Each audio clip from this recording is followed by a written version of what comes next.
Hello everyone, online पढ़ाकू channel में आप सभी का स्वागत है। आज की इस वीडियो में जो हम हिंदी ग्रामर का टॉपिक पढ़ने वाले हैं वो है समास। जैसा कि बच्चों आप लोगों ने सैम्पल पेपर देखा हुआ कि समास से संबंधित आपसे लघु प्रश्न और अति लघु प्रश्न पूछे जा रहे हैं 1 मार्क्स के। पिछले पेपर में या मैं अगर बात करूं कि प्रीवियस पैटर्न पर ऐसा नहीं होता था, उसमें समास से संबंधित 5 क्वेश्चन पूछे जाते थे और हर प्रश्न के 4 बहुविकल्पी होते थे और उसमें से हमें सही उत्तर गैस करके टिक करना होता था। पर अब पैटर्न काफ़ी चेंज हो चुका है, तो उसी को मद्देनज़र रखते हुए मैंने आज का ये टॉपिक लिया, जिसमें मैं आपको समास की परिभाषा भी बताऊंगी उदाहरण सहित। समास विग्रह क्या है, समस्त पद किसे कहते हैं, और हर समास के भेद को बहुत ही आसान शब्दों में ट्रिक के साथ आपको एक्सप्लेन करने वाली हूँ उस वीडियो में। तो इस वीडियो को एंड तक ज़रूर देखिएगा। तो चलिए आज की वीडियो शुरू करते हैं। तो सबसे पहले देखते हैं समास है क्या। समास 2 या 2 से अधिक शब्दों के योग से एक नए शब्द को बनाने की प्रक्रिया समास कहलाती है। इसे मैं और सटीक भाषा में व्यक्त करूं तो समास का मतलब है कि संक्षिप्तीकरण, किसी भी बड़े शब्द को छोटा कर देना। ठीक है, किसी भी बड़े शब्द को छोटा कर देना या उसका संक्षिप्त रूप कर देना, वही आपका समास कहलाता है। जैसे बहुत बड़े बड़े शब्द हों तो हम उनको तोड़कर एक शब्द में लिखते हैं, वो आपका समास है। आइए एग्जाम्पल से समझते हैं। जैसे मान लीजिए है डाक के लिए गाड़ी। अब आप देख रहे हैं कि ये जो शब्द है, ये जो बहुत बड़ा शब्द बन गया है, अब हमें इसे छोटा करके लिखना है, तो यहाँ पे हो जाएगा डाक गाड़ी। यही आपका समास कहलाता है। ठीक है, अब इससे इम्पोर्टेंट और क्या क्या हम नोट्स लिख सकते हैं। तो समास रचना में प्रायः 2 पद होते हैं। आप बच्चे ध्यान रखिएगा कि आपका समास 2 पदों से मिलकर बनता है। ठीक है, जो पहला पद होता है उसको कहते हैं पूर्व पद, और जो आपका दूसरा पद है उसे कहते हैं उत्तर पद। मैं आपको यहाँ पे एग्जाम्पल से समझा देती हूँ। आप देख रहे हैं कि एक शब्द है आपका डाक और दूसरा शब्द है गाड़ी। तो हम कह सकते हैं कि जो डाक है इसे ये है आपका पूर्व पद। ठीक है, और जो गाड़ी है वो है आपका उत्तर पद। उत्तर पद।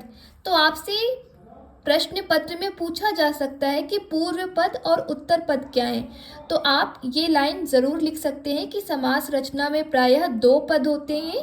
पहले पद को कहते हैं पूर्व पद, दूसरे पद को कहते हैं उत्तर पद, और आप ये एग्जाम्पल लिख सकते हैं। इसके बाद जो है वो है कि समस्त पद क्या है। तो समास से बने पद को समस्त पद कहते हैं। ठीक है, जैसे ये डाक गाड़ी आपका क्या है, समस्त पद है। आपसे प्रश्न पूछा जा सकता है कि समस्त पद क्या है, तो आप लिख सकते हैं समास से बने पद को समस्त पद कहते हैं, और उसके साथ ही आप एग्जाम्पल भी राइट कर सकते हैं। नेक्स्ट है कि समस्त पद के अंगों को अलग करने की प्रक्रिया को समास विग्रह कहते हैं। जैसे मैं आपको एग्जाम्पल देती हूँ यहाँ पे, हथ कड़ी। ठीक है, अब इसको, ये आपका हो गया समस्त पद। समस्त पद, या फिर इसे हम सामासिक पद भी कहते हैं। तो आप कंफ्यूज नहीं होइएगा अगर आपसे सामासिक पद। अब जब हम इसे इन शब्दों को अलग करेंगे, हाथ के लिए कड़ी, अब इनको अलग करने को ही हम कहते हैं समास विग्रह। विग्रह शब्द का अर्थ ही क्या होता है, अलग होना, तोड़ना। तो हमने इनको तोड़ के लिखा हाथ के लिए कड़ी, तो ये हो गया आपका समास विग्रह। तो अगर आपसे प्रश्न में आता है समास विग्रह किसे कहते हैं, तो आप ये राइट कर सकते हैं और प्लस एग्जाम्पल लिख सकते हैं।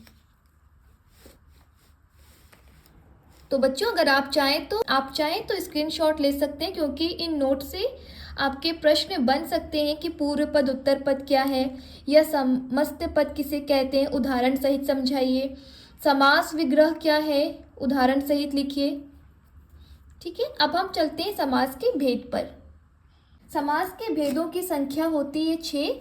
आइए देखते हैं कौन कौन से वो समास हैं। तो आपका जो पहला समास है वो है अव्ययी भाव समास। दूसरा आपका आता है तत्पुरुष समास। तीसरा आपका समास है कर्मधारय समास, द्वंद्व समास, द्विगु समास, और जो लास्ट है वो है आपका बहुव्रीहि समास। ठीक है, अव्ययी भाव समास, तत्पुरुष समास, कर्मधारय समास, द्वंद्व समास, द्विगु समास और बहुव्रीहि समास। अब हम हर एक समास को बहुत ही अच्छे से समझेंगे। तो मैंने सबसे पहले वो समास लिए हैं जो बहुत ही आसान है। ठीक है, तो चलिए देखते हैं उनको।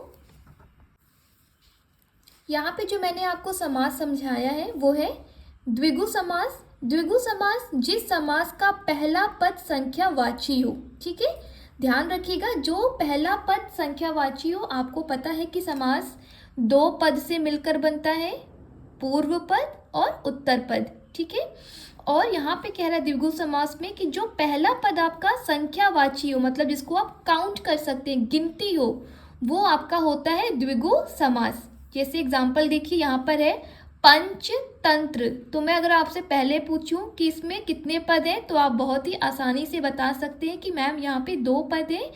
पहला पद है यानी कि पूर्व पद है पंच, और उत्तर पद है तंत्र। ठीक है, अब इनको हम करेंगे विग्रह, क्योंकि अभी ये क्या है, समस्त पद है या फिर समासिक पद है। अब हमें इनका विग्रह करना है, तो ये बन जाएगा पंच यानी कि 5 तंत्रों का समूह। ध्यान रखिएगा कि फर्स्ट जो आपका पूर्व पद है वो संख्या होगा, और जो दूसरा पद है वो आप जब इसका विग्रह करेंगे तो उसको आप बहुवचन में बनाएंगे, यानी कि तंत्र का हो जाएगा तंत्रों। और द्विगु समास के विग्रह करते समय हम लास्ट में लिखते हैं का समूह। का समूह या आप का समाहार, दोनों में से कुछ भी आप लिख सकते हैं। तो इस तरीके से अगर प्रश्न में दिया गया है कोई भी समास, तो अगर उसमें ये चीज़ें लिखी हुई हैं तो आप आसानी से आइडेंटिफाई कर सकते हैं। दूसरा एग्जाम्पल देखते हैं, सप्ताह। तो सप्त है आपका पूर्व पद और आ है आपका उत्तर पद। अब इनका विग्रह करेंगे तो बन जाएगा 7 दिनों का समूह। तो ये है आपका द्विगु समास। दूसरा देखते हैं द्वंद्व समास, जिस समास के दोनों पद प्रधान हो। ठीक है, जिस समास के दोनों पद क्या हो, प्रधान हो। आप इसमें विलोम शब्द भी, सबसे ज़्यादा इसमें आपको विलोम शब्द दिखाई देते हैं, लेकिन ये ज़रूरी नहीं है। ठीक है, ज़रूरी नहीं है कि वो विलोम शब्द ही हो। ध्यान रखिएगा, विलोम शब्द, कुछ शब्द होते हैं जो विलोम शब्द होते हैं पर ज़्यादा नहीं, इस बात का ध्यान रखिएगा। अच्छा, अब इनकी ट्रिक क्या है कि द्वंद्व समास के पूर्व पद और उत्तर पद के बीच में, पूर्व पद और उत्तर पद के बीच में ये योजक चिन्ह लगा होता है। ठीक है,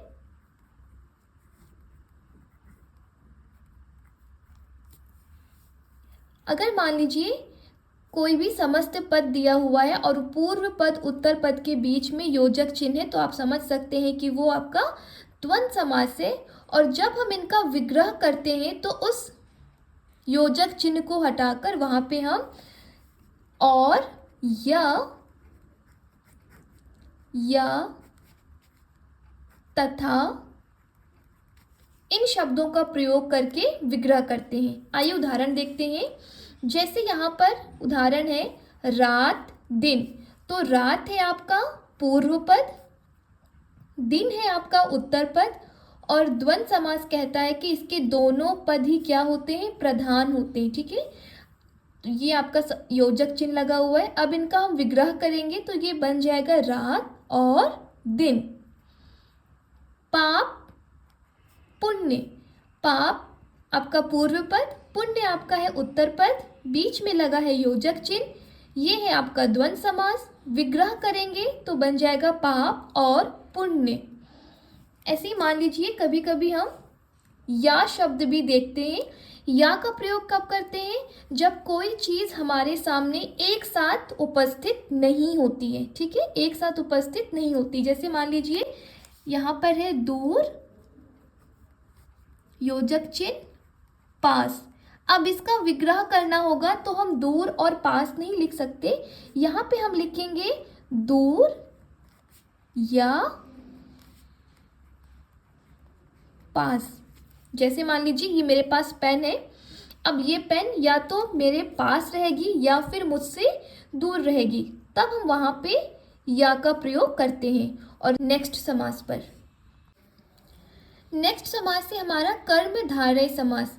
जिस समास के दोनों पदों में विशेषण विशेष या उपमेय उपमान का संबंध होता है वहाँ पे आपका कर्मधारय समास होता है। जैसे मान लीजिए कह रहा है कि दोनों पद, आपको पता है कि समास में दो पद होते हैं। अब यहाँ पे कर्मधारय में क्या है? दोनों पद में से एक पद आपका विशेषण होगा और दूसरा पद विशेष, यानी कि पूर्व पद विशेषण, उत्तर पद विशेष, या फिर एक और तरह का समस्त पद दिखाई देगा जिसमें पूर्व पद उपमेय होगा और दूसरा पद उपमान होगा। आसान शब्दों में समझाऊं तो संज्ञा शब्द की विशेषता बताने वाला शब्द विशेषण होगा और जब दो पदों की तुलना की जाएगी तब वहाँ पे उपमेय उपमान का भाव होगा। आइए एग्जाम्पल से समझते हैं। जैसे महात्मा, अब आप देख रहे हैं कि पूर्व पद क्या है? महा, और उत्तर पद है आत्मा। अब आत्मा जो है ये क्या है? विशेष। इसकी आत्मा की विशेषता क्या है? कि वो महान है। तो यहाँ पे समास विग्रह करने पर बना है महान है जो आत्मा। नेक्स्ट उदाहरण देखते हैं। नीलांबर, पूर्व पद है नील और उत्तर पद है अंबर। ठीक है, अब ये विशेष्य है और इसकी विशेषता क्या है? कि ये नीला है, तो नीला है जो अंबर। अब इनकी ट्रिक देख लेते हैं। यदि पूर्व पद विशेषण है और उत्तर पद विशेष्य है तो इस प्रकार के शब्दों का जब हम इस प्रकार के समास का विग्रह करते हैं तो बीच में लगाते हैं है जो। कब लगाएंगे? जब उनका विशेषण विशेष्य का संबंध होगा।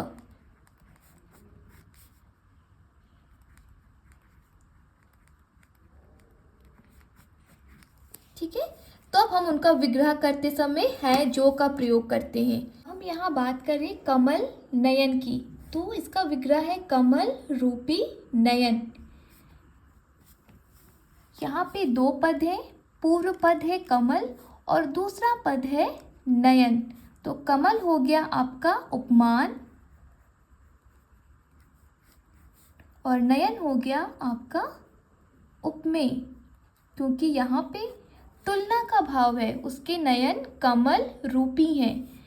कर्मधारय समास के उपमान और उपमेय में विग्रह करते समय हम रूपी शब्द का प्रयोग करते हैं या फिर के समान शब्द का भी प्रयोग करते हैं। जैसे कमल के समान नयन, संसार सागर, संसार रूपी सागर। यहाँ पे संसार है आपका उपमान और सागर है आपका उपमेय। अगर इनकी ट्रिक की बात की जाए तो इनका विग्रह करते समय पूर्व पद और उत्तर पद के बीच में रूपी या फिर के समान शब्द का प्रयोग किया जाता है।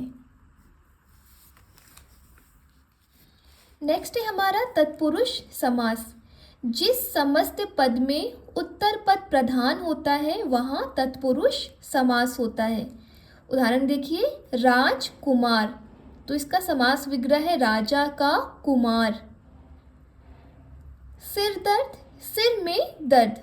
अच्छा, तत्पुरुष समास के लिए हमें सबसे ज़्यादा जो ज़रूरत है कारक विभक्ति की। आपको कारक चिन्ह बहुत अच्छे से आने चाहिए, तभी आप तत्पुरुष समास का विग्रह कर सकेंगे, क्योंकि तत्पुरुष समास में उत्तर पद प्रधान होता है। जब उसका समस्त पद बनता है तो उसमें विभक्ति चिन्ह का लोप हो जाता है, यानी कि वो नहीं दिखाई देते हैं। और जब आप तत्पुरुष समास का समास विग्रह करते हैं तो आपको बीच में कारक विभक्ति का चिन्ह लगाना होता है। अब आप तत्पुरुष समास तभी सॉल्व कर पाएंगे जब आपको कारक विभक्ति अच्छे से आती होगी। अब आपको पता है कि कारक विभक्ति जो है वो कर्ता से लेकर संबोधन तक होती है, लेकिन हमें तत्पुरुष समास में ना तो कर्ता कारक की ज़रूरत है और ना ही संबोधन कारक की। हमें ज़रूरत होती है कर्म से लेकर अधिकरण कारक की। अगर मैं चिन्ह की बात करूं तो आपको अधिकरण कारक की।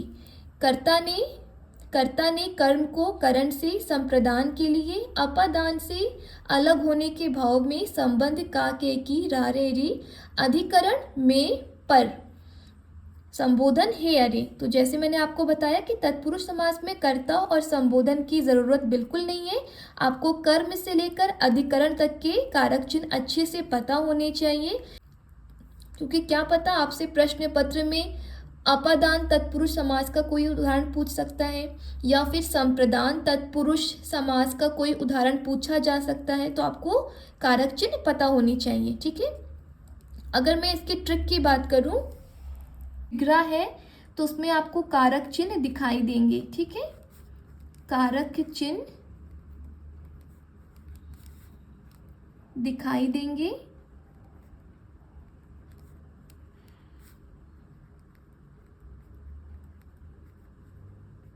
कब दिखाई देंगे? जब आपका समास विग्रह हुआ होगा। समास विग्रह में, ठीक है। कारक चिन्ह समास विग्रह में आपको दिखाई देंगे और समस्त पद में कारक विभक्ति का लोप हो जाएगा। इसके बाद आते हैं हम अव्ययी भाव समास में। अव्ययी भाव समास, जिस समास का पहला पद क्या हो, अव्यय होता है। अव्यय यानी कि जिसमें कारक, लिंग, वचन, काल कोई भी परिवर्तन ना हो, कोई भी परिवर्तन ना हो, ठीक है। इसके साथ हमें क्या दिखाई देता है?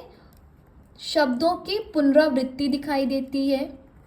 शब्दों की पुनरावृत्ति दिखाई देती है और इसके साथ ही हमें उपसर्ग वाले शब्द भी दिखाई देते हैं। तो यहाँ पे आपके 3 नोट्स बनते हैं।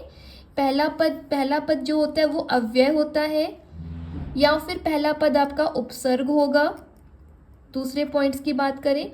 और तीसरे पॉइंट्स की बात करें तो शब्दों की पुनरावृत्ति होगी। आइए समझते हैं उदाहरण से। जैसे मैंने यहाँ पे उदाहरण लिखा है प्रति वर्ष, तो प्रति वर्ष का विग्रह करेंगे तो बन गया आपका हर वर्ष। रातों रात, इसका विग्रह हो गया रात ही रात में। अब इसको और अच्छे से समझने का प्रयास करते हैं। जैसे मान लीजिए मैं यहाँ पे 3 कॉलम बनाती हूँ। फर्स्ट है आपका पूर्व पद, क्या है? अव्यय है, ठीक है। दूसरा आपका हो जाएगा शब्दों की पुनरावृत्ति,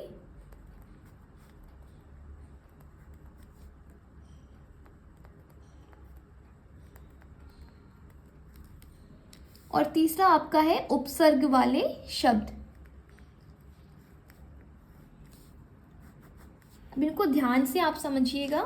पूर्व पद अव्यय में जैसे मान लीजिए यहाँ पर है प्रतिदिन, यथा विधि,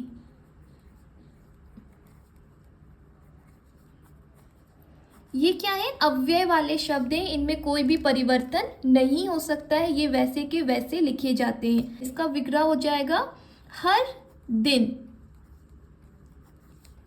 प्रति का प्रतिदिन, हर दिन, प्रत्येक, हर एक। यथा विधि है, यथा का होता है अर्थ बताऊं तो के अनुसार, तो आप इसका विग्रह करेंगे विधि के अनुसार। ठीक है, इसके बाद देखते हैं शब्दों की पुनरावृत्ति। आप देख रहे हैं मैंने यहाँ पे पहले एग्जाम्पल लिखा हुआ है रातों रात, तो हम दोनों शब्दों का विग्रह कर कर यहाँ पे बीच में लगाते हैं ही और लास्ट में लगाते हैं में। जैसे मान लीजिए अगर दे दिया है दिनों दिन, दिन दिन शब्दों की पुनरावृत्ति यानी रिपीट हो रहे हैं वर्ड, इनका विग्रह करेंगे दिन ही दिन में, दिन ही दिन में। अगर आपको अच्छे से समझ में आ रहा है तो मैं आपको एक दे रही हूँ, आप इसको सॉल्व करके कमेंट में ज़रूर बताइएगा। हाथों हाथ, इसका आप विग्रह क्या करेंगे। ठीक है, उपसर्ग वाले शब्दों की बात करूँ तो जैसे मान लीजिए आ गया बेरोजगार। आपको पता है यहाँ पे बे क्या है, उपसर्ग है, बे का मतलब होता है बिना, तो इसका विग्रह क्या बन जाएगा, बिना रोजगार के। ठीक है, इस तरीके से आप अव्ययी भाव समास को अच्छे से सॉल्व कर सकते हैं। आइए चलते हैं अपने लास्ट, और साथ ही साथ अगर मैं बोलूँ तो मेरा फेवरेट है बहुव्रीहि समास। आइए उसको अच्छे से समझ लेते हैं। बहुव्रीहि समास, जिस समास में दोनों पद प्रधान नहीं होते, यानी कि ना तो इसमें आपका पूर्व पद प्रधान होगा और ना ही आपका उत्तर पद प्रधान होगा। अगर ये दोनों ही प्रधान नहीं है तो प्रधान फिर कौन सा है, बल्कि इसमें प्रधान है तीसरा पद। बच्चों आप देखो जैसे यहाँ पे एग्जाम्पल है नीलकंठ, अब यहाँ पे है नील, नीला है, कंठ जिसका, यानी कि वो शिव।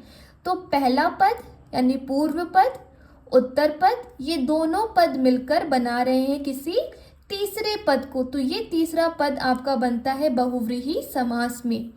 गिरिधर, गिरि को धारण करने वाला, यानी कि कृष्ण।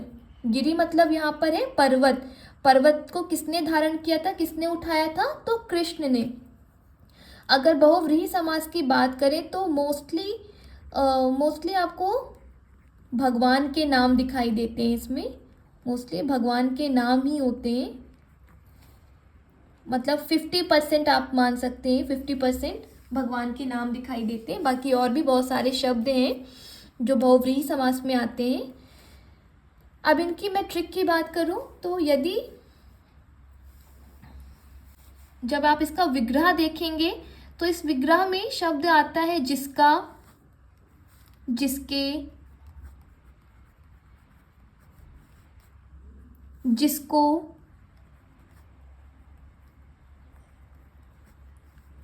जो, या फिर वाला। इस तरह की समास में आप समास विग्रह के अंत में देखेंगे इस तरीके के इसमें से कोई भी शब्द दिखाई देते हैं। जैसे आप देख रहे हैं नीला है कंठ जिसका, गिरि को धारण करने वाला। तो जब समास विग्रह में आपको इसमें से कोई शब्द दिखाई दे तो आप बहुत ही आसानी से समझ सकते हैं कि वो बहुव्रीहि समास है। तो आज ग्रामर का ये टॉपिक समास यहीं पे समाप्त होता है। आई होप आपको बहुत अच्छे से समझ में आ गया होगा। समास से संबंधित और जो भी प्रश्न हैं उनको हम ज़रूर एक बार क्विक रिवीजन में सॉल्व करेंगे। मिलते हैं आपसे नई वीडियो में, तब तक के लिए रहिए मुस्कुराते रहिए। एग्ज़ाम के लिए ऑल द बेस्ट।